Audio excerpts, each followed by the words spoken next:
Dan is loud wrong day.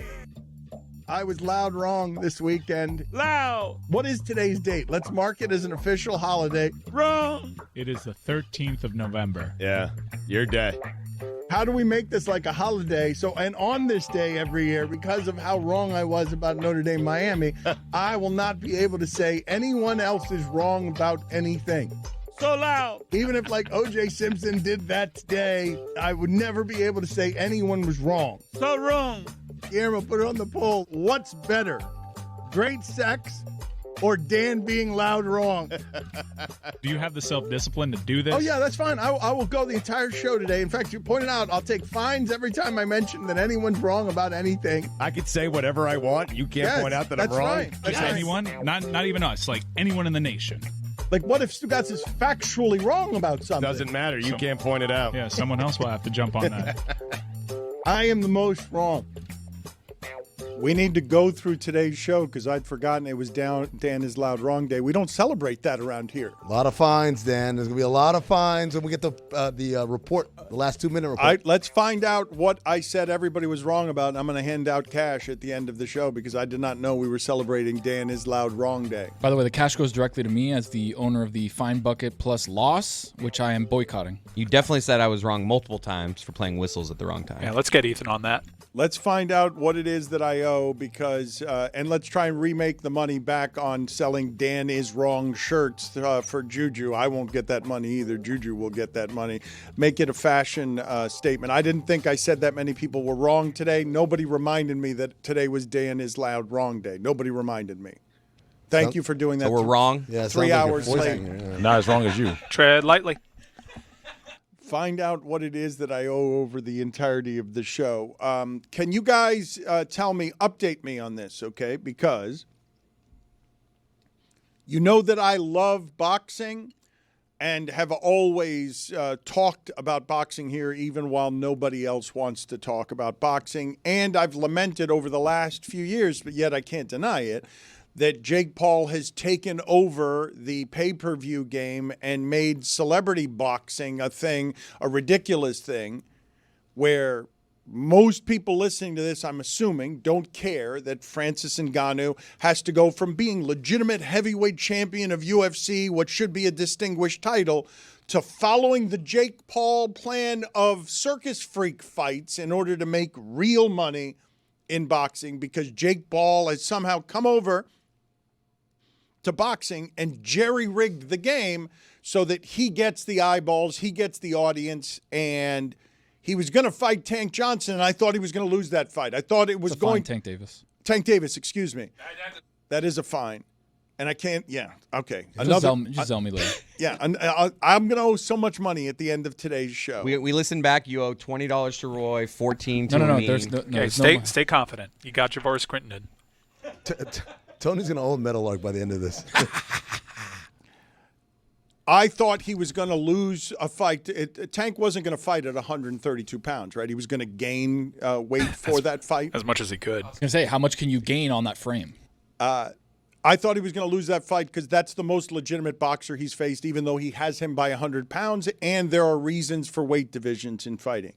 But Jake Paul can't fight Anthony Joshua. Like, he should not fight Anthony Joshua. That is going in there to get knocked out. That's a legitimate heavyweight fighter and somebody worthy of the heavyweight crown. And if Jake Paul fights him, he's going to get harmed. He's going in to get knocked out. Is that a real thing? Is he going to go from fighting Tank to fighting Anthony Joshua? He's going to go up 100 pounds I'm going to actually fight a real fighter? Yeah, and obviously there's been a lot of people that have had their name thrown in, whether they've liked it or not, between the Tank Davis fight falling off. Then there was Nate Diaz. Yeah. It was like, oh, is he going to fight? And then it was Francis Ngannou, and then Francis Ngannou was like, I'm not going to fight him. And then all of a sudden they've settled that Anthony Joshua. But if you look back, Anthony Joshua starched Francis Ngannou. And if you look at Francis Ngannou versus Jake Paul, and you're like, that fight wouldn't have been fair either. So now look at the discrepancy between Tank Davis, who's 5'6", 140 pounds, to Anthony Joshua, who's 6'4", 260 pounds. This guy transitive property. You know about that? I know about transitive property. I like it. I use it as a tool sometimes. Guys, just I know that Tony does the MMA and the combat sports for us around here, but Fighting Nate Diaz would be one kind of fight and would be in keeping with some of the silliness that he's done with Anderson Silva and other people. He'd probably beat Nate Diaz. Yeah, but he's fighting someone who is a striker, but and is good at boxing in MMA. But Anthony Joshua is a whole nother level of expertise and Hate to do this, pal. Size. They fought. Unanimous decision for Jake Paul over Nate Diaz.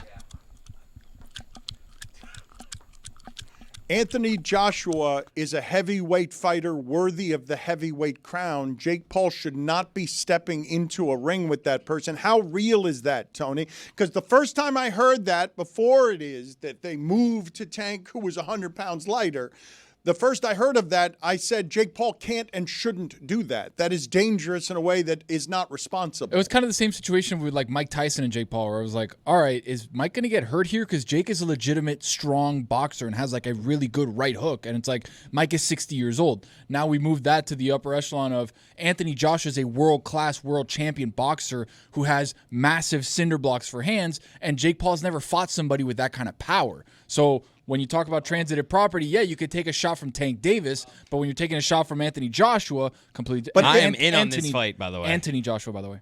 But I want to see this. It's okay, but is it real though? Because he was supposed to fight Tank this week, was he not? Last week is when that fight was supposed to be here, right? It was supposed to be across the street, yes. And that fight also had circus properties to it because you're still talking about 100-pound weight difference. Yeah, there's always a circus property when you have Jake Paul involved because you never know who he's going to fight because he's not going to fight a guy who's in his division who's a legitimate boxer.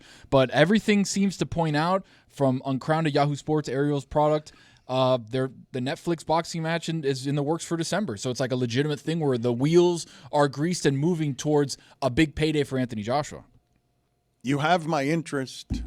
Like, I'm going to watch to see Jake Paul get knocked out because I don't know what to do. You guys tell me what I should do with this, as gambling is something that is in baseball, in basketball. And awesome. You're getting into corrupt thinking that things aren't real types of games. You can influence in UFC a real fight. And I saw Conor McGregor be carried around by Floyd Mayweather, a defensive fighter, for 8 fights. Anybody who has watched boxing knows that that's Floyd just carrying someone around in order to keep a payday going. If Anthony Joshua does not extinguish Jake Paul in a round, I'm going to immediately assume that's fixed. Jake Paul cannot stay in a ring with Anthony Joshua, who's actually hunting him, unless Anthony Joshua's in on carrying him around. Anthony. Mention the kill shot Tyson had. Yeah, obviously Tyson, who also has cinder blocks for hand, albeit a little bit older hands, but he had the kill shot on Jake Paul and it didn't happen, right? And don't we also assume that Tyron Woodley took a dive? Maybe. I believe, Dan, weren't you here, though, before the Jake Paul-Tyson fight saying Tyson was going to Yes. destroy him? And yes. I know that Joshua's not 60. Okay, but listen to what it is. No, he's not 60. Listen to what it is, though, that what Tony is saying, because you are correct on Dan is loud wrong day. I did say that Mike Tyson was going to kill Jake Paul. And if Mike Tyson had thrown the punch that he would have at any point in his previous 60 years, he would have killed Jake Paul and chose not to kill Jake Paul, because I have to wonder, when you get into the circus elements of this, honest to God, what requirement, you talk about professional trolls in Gilbert Arenas, what requirement does Jake Paul have to adhere to any of boxing's integrities and have a fight with a Mike Tyson who's 60 years old and they both have the understanding, and Mike, if there's any spot where you can kill me, don't. Like, what responsibility does Jake Paul have to put on a fair fight when his chief governance is entertainment? So then are we just saying it's wrestling at this point? I mean, it's a crime if it's not.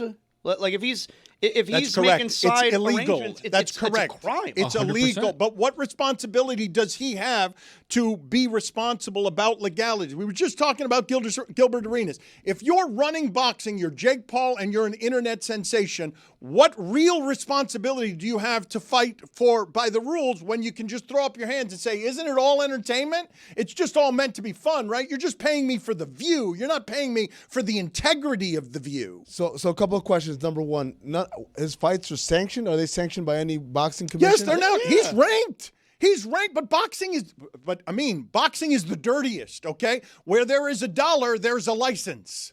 Sure. Okay, so then my next question is wrestling ever on the Vegas books? Can you bet on who's going to win WrestleMania? Yes, but it's one of those like prop bets where there's a limit, usually like $500, the max you could bet on a match. And a ton of books refuse to take it. Yeah. But you also don't know what the script is, right? So you unless you're well, inside. but some people do, and there's no way to prove, hey, do you know Can we what examine, it is? though, what Jake Paul's responsibilities are here in the dirtiest game that you're arriving at, and you're now changing it? You're the money.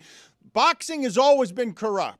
Boxing is one of the few sports that has judges. You can contaminate judges. Boxing is one of the few sports where you can have a fixed fight because you just get in bed with one fighter. What responsibility does influencer Jake Paul have to play by the rules? I think he has a massive one, right? Because it's not about just his fight that's on the card. He's putting up, and he's done a great job of lifting up women's boxing in a way with Amanda Serrano, Katie Taylor, legitimate all-world boxers that are females. And I think he helped Francis Ngannou get paid too, right? Also in a weird setup way too. But when you look at what he's doing for the people that are up and coming in boxing ranks, especially women, if you're looking at top down saying the fight is fixed at the top, then is the fight fixed for Amanda Serrano? Is the fight fixed for Katie Taylor? Are fights that are legitimate fights fixed? My question to you guys is, couldn't he rationalize any bad behavior and file it under, hey, I'm an influencer providing opportunities. I'm an entertainer. Like, I shouldn't be doing the illegal thing. Way to fix the tone. Am I not a rule breaker? But it's cool up until the point, like I said, if people are gambling on it, if without limits as it is in wrestling, then it becomes a problem. But whose responsibility is it to report to the gambling houses that, hey, this is theater, this isn't genuine? If I were to talk to anybody in boxing who has some real knowledge about what boxing is, they would tell Jake Paul that it's irresponsible to get into the ring with Anthony Joshua. Like, it's not that is not, never mind prudent, that's not something someone of his expertise or his skill level should be doing with his life, whether he's a ranked fighter or not. Unless it's not real. Yeah, clean it up. Unless it's not real. But if you look at across the ring and you're looking out and saying, all right, this guy has fought Vladimir Klitschko, Andy Ruiz twice, Usyk twice, Ngannou, Dubois. Those are murderers. Those are legitimate killers in boxing, and Jake Paul has not had that resume. So Ngannou is not, though. Ngannou is not. No, but he's got nuclear power in his hands, Dan, which I don't think anybody that Jake Paul has fought has had that threat. I believe that if you got on here, they would be dismissed as curmudgeon, but if you got on here, anybody who actually covers boxing, they would tell you that there's not a way for Jake Paul to win that fight that isn't fixed. It's not even he can hit with one lucky punch. Like, that there is no circumstance under which the skill level and the experience level of Jake Paul should be in a ring with Anthony Joshua. That to go from Anthony. To go from a Diaz brother or spent MMA fighters, whatever, didn't he fight Uriah Faber, whatever, whoever the strikers are that he has fought, that he has beaten all of them, this is a whole nother game. I just think, I believe that the crowd is being taken advantage of in making this about the entertainment as opposed to the expertise. You don't think it's so much more like, I know you're going into it wanting to see Anthony Joshua knock out Jake Paul. Yeah, all right. Knock out Jake Paul. You don't think it's so much more interesting if Jake Paul knocks him out? Yes, of course. Yeah, that's what I'm rooting for. I want Jake Paul to win. Chris, let's go ahead and start a running audit. All the times Dan was wrong. Dan said the entire group was wrong for being concerned about Charles Barkley's weight. Now lay out, and we'll keep the thread going. How much do I owe per Don't fan? ask him any questions. Just let him do his thing. Dan said Mike was wrong for wanting to go the Dentec bucket as early as he did. Keep talking boxing and then spackle. Point being that these two guys are going to get you to watch on Netflix in December.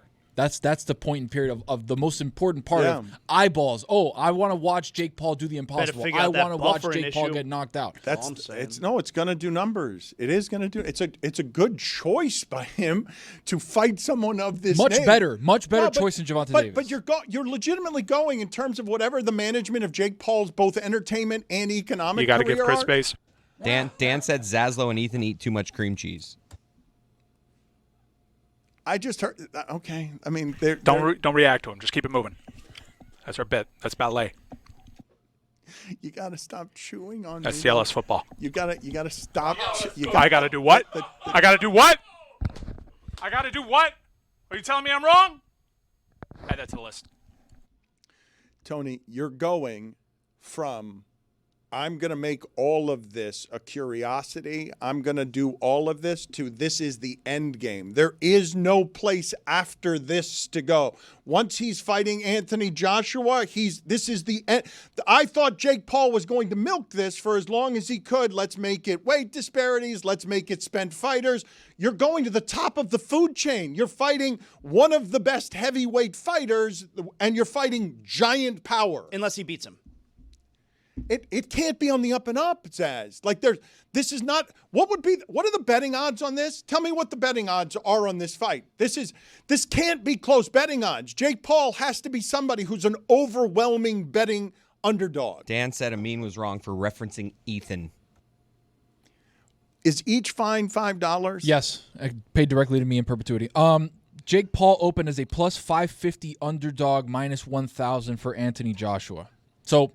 Yes, this is the pinnacle, Dan. Like we've reached the last stop in the road. How did we go from Nate Diaz and somebody 100 pounds lighter? We went from Nate Robinson during COVID. That's what we went to. That's where it started. 5 years later, we're looking at a former heavyweight champion and a guy who is an absolute killer. Isn't the answer easy? How we went from that to Anthony Joshua? Because Anthony Joshua is going to bring in a lot more money. Yes, that's how we got. And that's why it's a win. Because Gervonta Davis, yes, is a good name. I wouldn't have watched Tank Davis, and I do not care. But now you hear Anthony Joshua, who again 6'6", 250 pounds. Well, but I'll check that out. What I guess the part that I'm asking you guys about is in the management. These things have been happening in boxing forever, okay? Some great white hope appears and becomes the thing that is lifted to the top of the sport because it makes money. It's our bread and butter. Jake Paul has been, to this point, fighting matchups that are curiosities, okay? They are curiosities because he's taking spent fighters or different weight classes. It's a freak show. He's a better fighter than you thought he was, but only because he began against Nate Robinson. There is no such thing as a story in the history of boxing that goes from fighting Nate Robinson to having this particular fight. It doesn't exist in the history of the sport where Anthony Joshua is the guy you're fighting. It's no longer a curiosity. You're getting into a fight with a killer that everyone except for 2 or 3 men in the world would be a betting underdog against. There are literally only 2 or 3 people in the world who can step into the ring with Anthony Joshua. You're going to the top of the food chain. It's just fast forwarding what I thought was meant to be milked for 5 more years. Dan said David answered the wrong question when talking about MLB gambling. Maybe this is the end game. But I didn't know we were there yet. Did you? Like when we're talking? No, I didn't know. He has already lost, so like the armor has already been dinged a little bit because he's not going to have this perfect record like a la Floyd Mayweather. But this was always supposed to be a freak show until all of a sudden the freak show ended and it was like, oh wait a second, I can fight a legitimate boxer. Oh, I can get close. Oh, I can fight Tommy Fury and lose a little bit and then come back. Oh, I can fight Tank Davis. Wait a second, I can fight Anthony Joshua and end this whole thing. And what I'm looking at right now, reports are Anthony Joshua's payday is upwards of $70 million. So like. That is a massive payday. Everybody eats, everybody's happy, and this whole thing goes away. Maybe this is the end game, and don't forget, his brother just recently retired from boxing. Like, he's not boxing again. He's full-time WWE now, so maybe Jake Paul's near that spot as well, where he's done with boxing. Dan tried to correct Zaslow by saying Norman Powell said bad loss and not really bad loss. Give me a total at the end of the segment, and are you guys agreeing that it's being paid to Tony? Of course. I thought these were $5 each, and I think Tony agreed. I think they were $20 each. I think I'll do you a solid. How about this? How about you roll over whatever it is that you're going to pay me in perpetuity, of course. You roll that over to the bet on Sunday. Okay, you add that to the pot on Sunday. Everybody so high. Sunday. Everybody eats. Everybody's happy. Wow. $20 each. Very high. Dan tried to correct Mike when he said 79's the mic.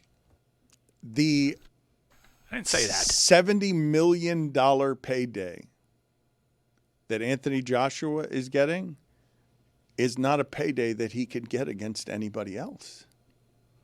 That's crazy for me to say that the sport has been so upended by boxing's stupid. By this person bringing eyeballs and circus eyeballs to it. Can you find for me the most Anthony Joshua has been paid for a fight, just so that I can think about the absurdity of what it is that you're talking about? That a circus freak has come over, an influencer has come over to boxing, turned it on its head. So now it's not just that Ngannou's making more money fighting the freak shows than it would be in MMA. It's also that Jake Paul is bringing the real boxing fighters more money than they would get from fighting other heavyweights. It looks like he earned $60 million in his fight against Andy Ruiz in 19.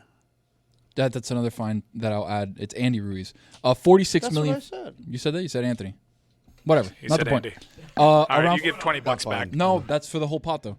50 million for his fight against Francis Ngannou, 46 million for his fight against Andy Ruiz.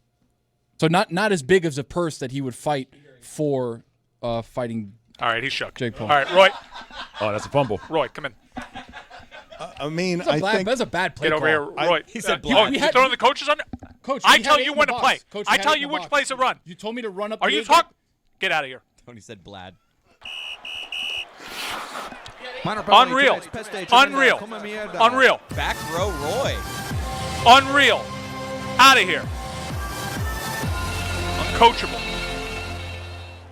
I believe that we aired yesterday on yesterday's show. I believe I owe the audience an apology, and I believe that it's not something that I can necessarily put back in the tube. But when I came in here today, Mike Fuentes ends up being the guy who says, I was not shocked or surprised by what happened at the end of the last episode of The Chair Company. That's crazy. Spoiler alert. I just believe, but this is where I'm apologizing. So, yes, spoiler alert. It's not a spoiler. But look, by Saying this is a surprise is definitely a spoiler. yes, what we did is we ruined for some people the surprise that would have been at the end of The Chair Company because of how we talked about it, even though we talked about it yesterday in disguised terms.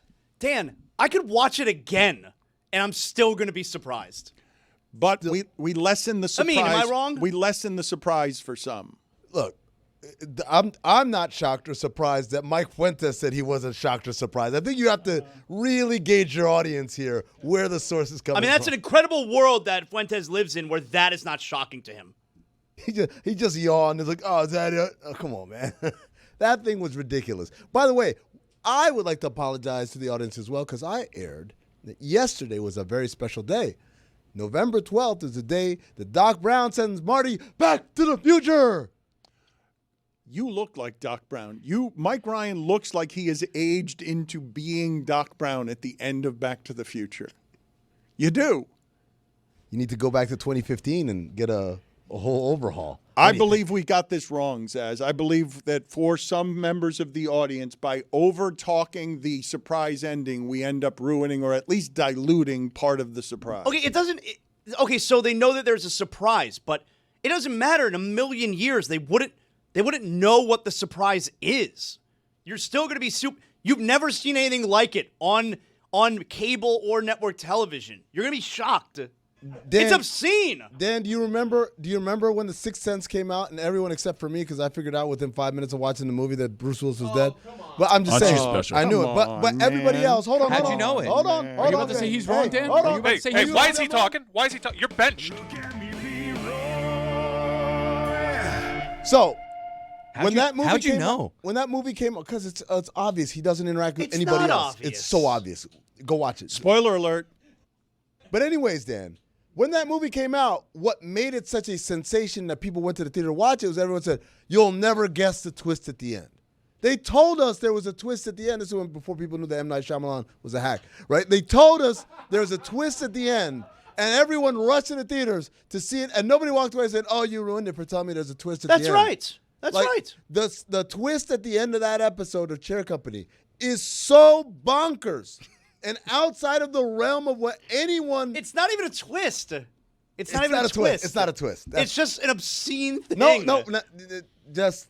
Enough. Yeah, enough. Fuentes wasn't surprised. Put it on the poll at LeBatard Show. Is M. Night Shyamalan a hack? Because that is yes. not. That is not. No, that's yes. But put it on the poll. I just remember when M. Night Shyamalan was on the cover of, I believe, Time magazine. This is the future of filmmaking. Oh God.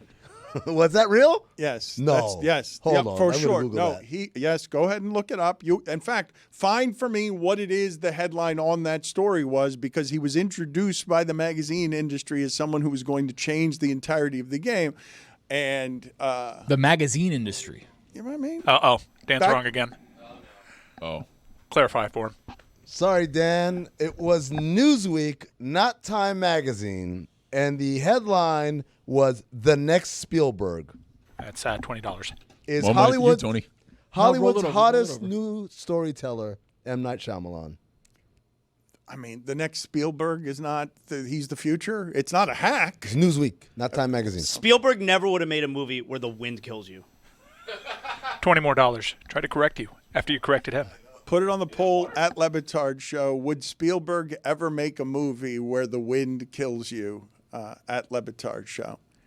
M. Night Shyamalan was viewed as the future of filmmaking. It wasn't just Newsweek, correct? Like, I'm not. Newsweek. That's another one. So wrong. Why'd they make Frankenstein sexy as?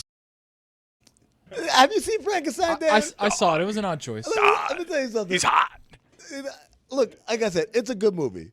It's a good movie, but there was a part of me that rolled my eyes and sighed deeply when the monster says, "Hold on, now let me tell you my side of the story." I'm like, what? He was just grunting and ripping people in half, and then he's like, Wait a second. "Wait a second." He said what? Allow me to explain myself. There's been it hasn't been out that long. You're going to ruin Frankenstein. For How does the people as creature well. have an accent?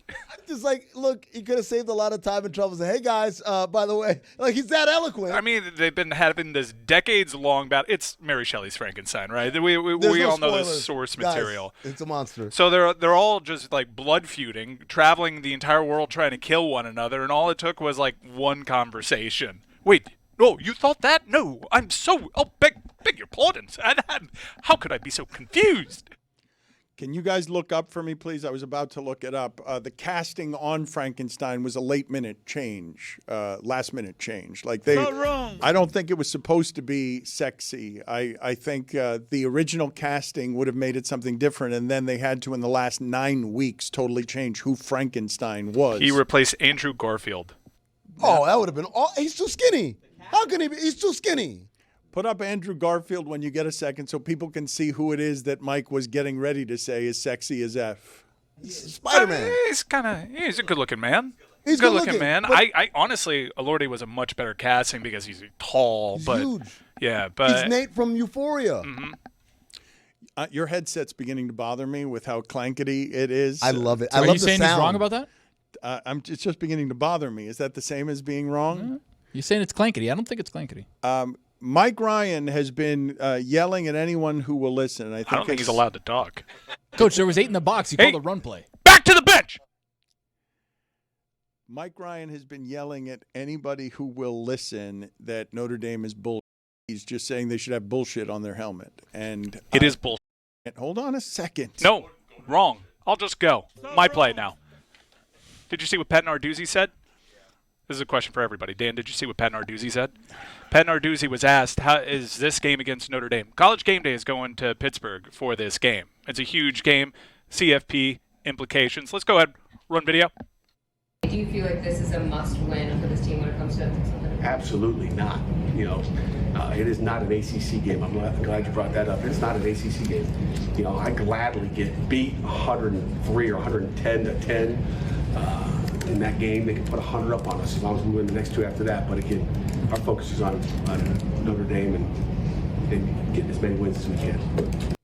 Our focus is on Notre Dame at the end, trying to clean it up. No, your focus is on Georgia Tech and Miami. He would gladly lose 103-0. That's why it's bull that Notre Dame is not in a conference. Forget the fact that they could risk everything by playing in a conference championship and it be held against them if they lose. Winning in a conference game is hard. Winning in a conference road game is really hard. People who play their non-conference games, when they lose, they often say, at least it wasn't in conference. So you think teams and coaches are going into some games against Notre Dame this year not taking it as serious as others, is what you're saying? They don't. He just told. No, it's not what I'm saying. It's what the coach of the Pittsburgh Panthers just said. When have you ever heard a coach say, "I don't care if we lose 100-3"? Yeah. It's bull that they're not in a conference, and that logic is not applied. That is not something that is afforded to any other teams in the CFP. It doesn't matter what happens on the field against this opponent. The other little headline on Newsweek was, "After tobacco, the new war on big fat." Dan, are you okay? Tony just whispered in my ear while Mike was talking, it is clankety. Like, you can't stop hearing that We you're got chewing insubordination gum and a little schism. Let me tell you what. You're fined. Yeah. All the fine money, that's going to Roy now. Whoa! Does he get to decide No, that? absolutely not. Why do you get to decide that you get that money? Why does he get to decide that you don't get the money? Because out of the Dentec bucket last week, I pulled fine bucket plus loss. Conduct So that detrimental means to the team. okay, Right. but let me explain it, Coach. Nope. Give me a second. Give me a second, Coach. Give me a second. All right, I like Give me a when you call second. me coach. Give me a second, Coach. So the money that you owe to me in perpetuity, by the way, needs to be put into a bag that gets put into the bet for this weekend. Right, so I'm making sure everybody eats. Dan, it's not a selfish thing. I want to enjoy it with my fellow teammates. I'm not agreeing to $20 per wrong fine, but I do want to know, Roy. I trust you. Can you gather? Roy. Can you gather what my fines have to be, so we throw this on top of whatever it is that Nick Wright is going to give the shipping container if the Chiefs win by more than 3.5 on Sunday over the Broncos? We have pivoted as a show from me betting against Nick Wright to me being afraid of all things Chiefs, and now the bet is the shipping container can make a little more than $5,000 on Sunday if the Chiefs beat the Broncos by more than 3.5, and they will be doing a live watch party so that you can watch how it is that they feel about everything that's happening there. The University of Miami in football beat Notre Dame and has lost 4 games in 2 seasons by a combined 18 points. It is kind of crazy to think that you lose 4 times in this particular version of college football, where there are a lot of 2-loss teams, and it's hard to win in conference games and it's hard to win in conference games on the road. That Miami would be 2 years of relevant but have 4 losses by such a small amount that because they were favorites in all 4 of the games will keep them possibly and maybe probably out of the postseason both years, while Notre Dame gets in having lost to Miami and also having 2 losses. But in retrospect, what's happened with Notre Dame is absolutely what everybody thought would happen, which is by losing twice in close games against Miami and Texas A&M, everyone thinks those teams are good, and now those teams have proven to be good, except for Miami's not good enough to make the playoffs, but beating Miami is good enough to get you in the playoffs. Yeah. That's amazing to watch happen. Yeah. But not beating Miami gets you into the playoffs, and beating Miami gets Miami out of the playoffs. I mean, look, you play who's scheduled. As an independent, they have full control over who's scheduled, and oftentimes scheduled is held against a team. It's why Miami, in part, was held out last year of the CFP. Notre Dame's getting fat off of beating bad teams. I know they have a USC victory. That's their ranked win. That looks good. They have 3 wins over 3 teams that are combined 0-18 in conference play. Cellar dwellers. So, if you look at their performances, the best thing that happened to them was that the losses happened early on. And you want to talk about losing as favorites? They were a road fave at Miami. They were a home fave against Texas A&M. It is really annoying. The headset and the gum combination makes it even sounds worse. like so much liquid in his mouth. I told you this is a hard punishment. The problem is, Mike, I don't think there's not a more impressive loss anywhere in the country than now, in retrospect, than Notre Dame losing to Texas A&M. Like that's the best loss anybody in the country's got, because everybody knows. Oh, that's one of the good teams. Texas A&M drags everybody. They kept it close against Texas A&M. I don't know what a good loss is. All losses are bad. Miami's had 2 years of close losses. It's. I'm telling you what a good loss is. Lose to Texas A&M. They lost at home. Lose by a point. Lose by a point to Texas A&M, lose by a point to Ohio State. Those are good losses, right? No, I mean, I'm not here arguing that Notre Dame should miss the playoff. If they handle their business, we'll see what the lay of the land is. I'm just here to tell you there's bull coming up on 2 minutes. Put it on the poll at Le Batard Show. Should Notre Dame have the poop emoji on their helmet? Yes or no? Now, we haven't had enough, Mike, right? Now we've got to do press conference, Mike. Are you going to age any more than you've already aged over the course of the show? As much as you've aged me over the course of the show, with a show that was just pure distraction from start to finish. All right. I thought we finished wrong. That's what we preach. A little squabble on the sideline, cleaned it up there. I like the accountability. Tony's one of the players that we're developing, and he's still learning the game, you know. But I thought we did well. We moved on there.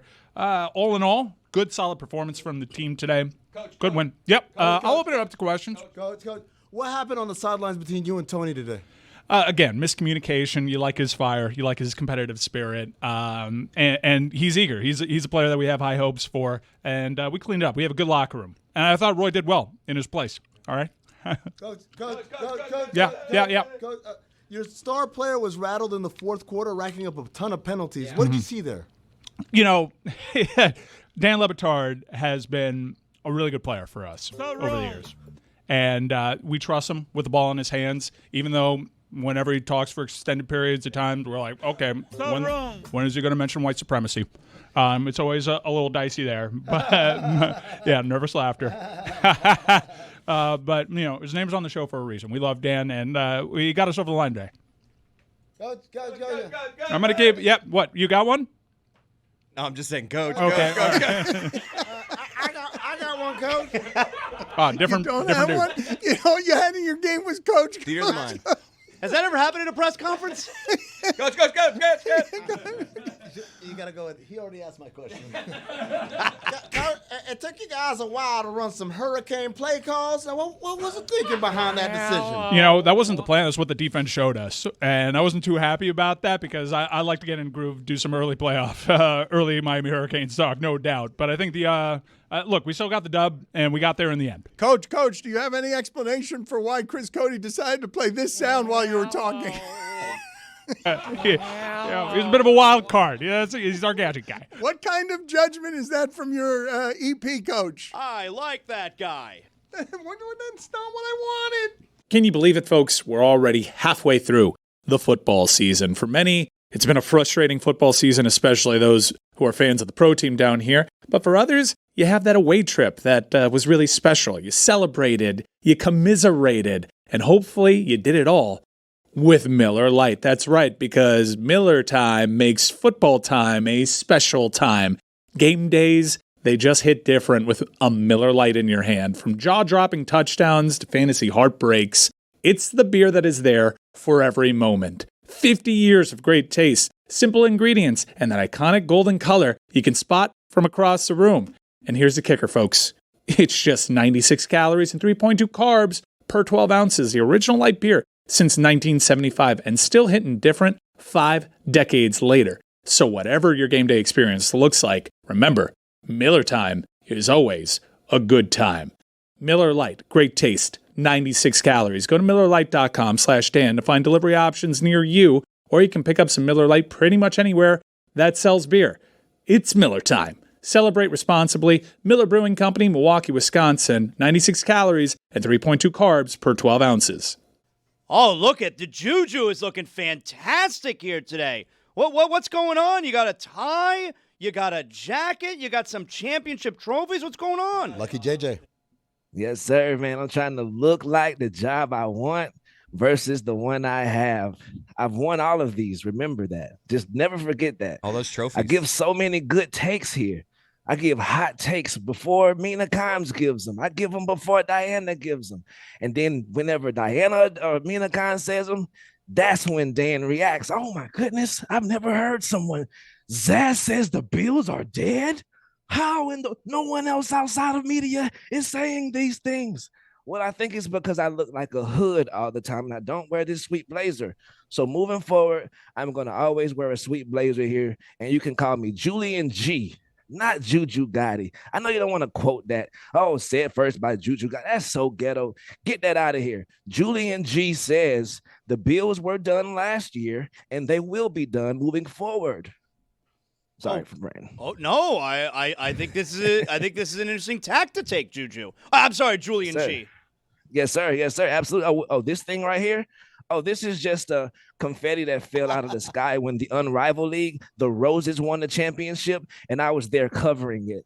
Sorry about that. Yeah. And this too, I was in the arena when the Celtics won. This with my brother Amin covering it. Yes, sir. So just neither here nor there. All right, so you're showing that you should be treated. Julian G should be treated and respected as a legit journalist.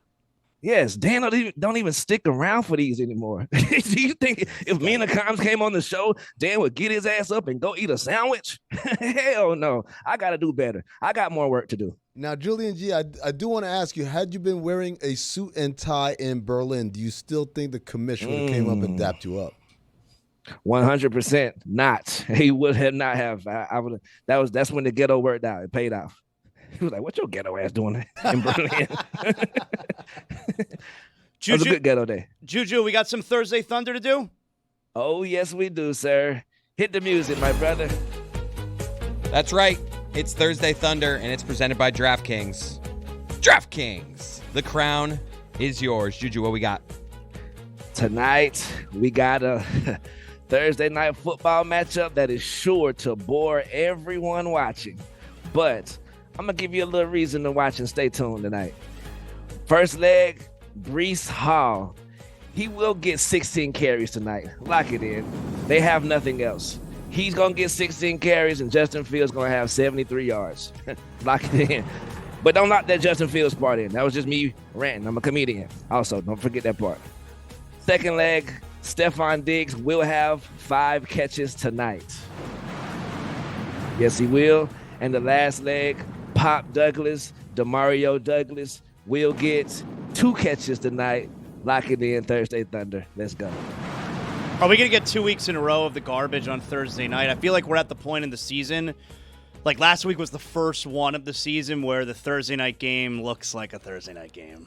Right. Yeah. So boring. And I feel like tonight is a Justin Fields legacy game, unfortunately, because we didn't get to see him have his incredible wins on the 1 o'clock window, the 1 o'clock slots. But everybody going to be tuned in tonight. So if he stinks it up, more bad chatter in the locker room. Juju, Nikola Jokic, 55 points last night. How about that? Yeah, man. I'm going to go ahead and call it right now. Nikola Jokic, MVP, no matter what. Oh. No matter what happens. MVP of the day? Oh, MVP of this breaking news. Julian G reports that Nikola Jokic is the 2025-26 MVP. NBA. Let's go. MVP of the day. Yeah. All right, so Julian G. Julian G is giving you the MVP of the season. I can't report that, but I'll tell you, for today, if we're going to have a conversation about MVP, Nikola Jokic better be in that conversation. 55 points last night. He had that one already, though. All right. That's 18 first reported. All right, that's fine. 18 of 23 from the floor. Hey, you better start a conversation talking about Nikola Jokic. Yes, sir. MVP of the day. Julian G, do you worry at all that because the Nuggets are so much better, his numbers are going to drop and make him look less attractive, even though he's playing better and more easy than he ever has? I don't think so. I think that this year he has a different motivation inside of him. Like, I think that with them going through what they went through last year and all the noise surrounding their locker room, I think that this is a prove-it year for himself, not necessarily for him in the league, but I think that, dang, okay, not only did we lose to OKC in the playoffs, dang, Shea got that MVP on top of that. So I think the Joker is coming back for revenge, and he won't have no dips this year. I was going to say, what about the jersey over your left shoulder there? He's playing pretty good this season. Yeah, he's playing pretty good. But he played that well last year, and it was still a debate.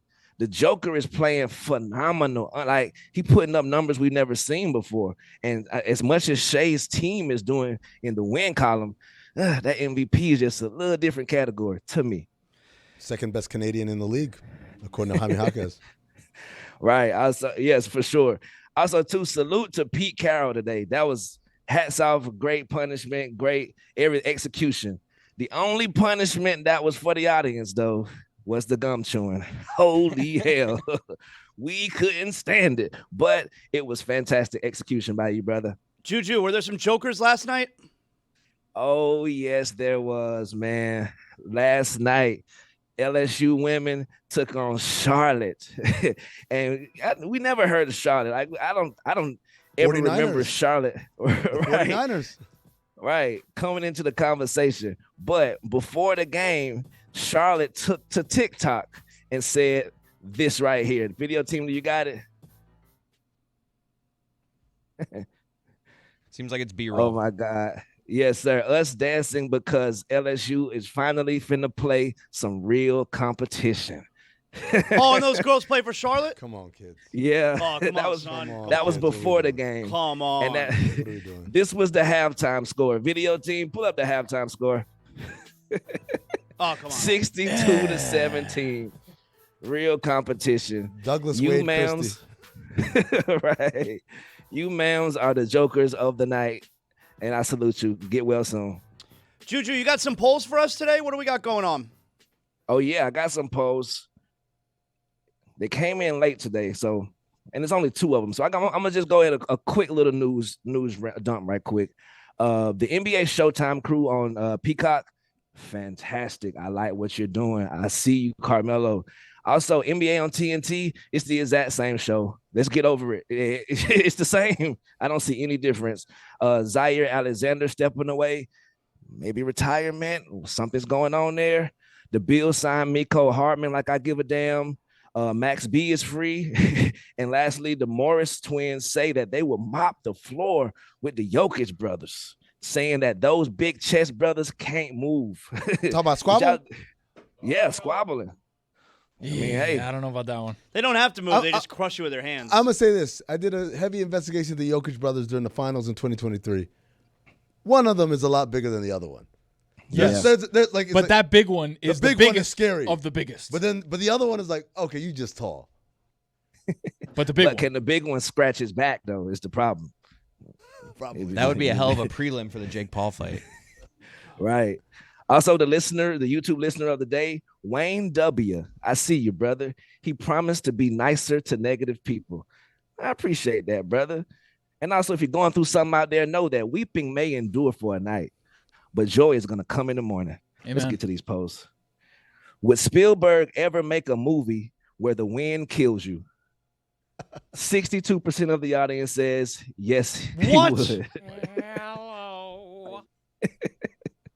And the last poll, should Notre Dame have the poop emoji on their helmets? 75% of the audience says yes, they should. And those are your polls. Good job, Julian G. Thank you so much, brothers.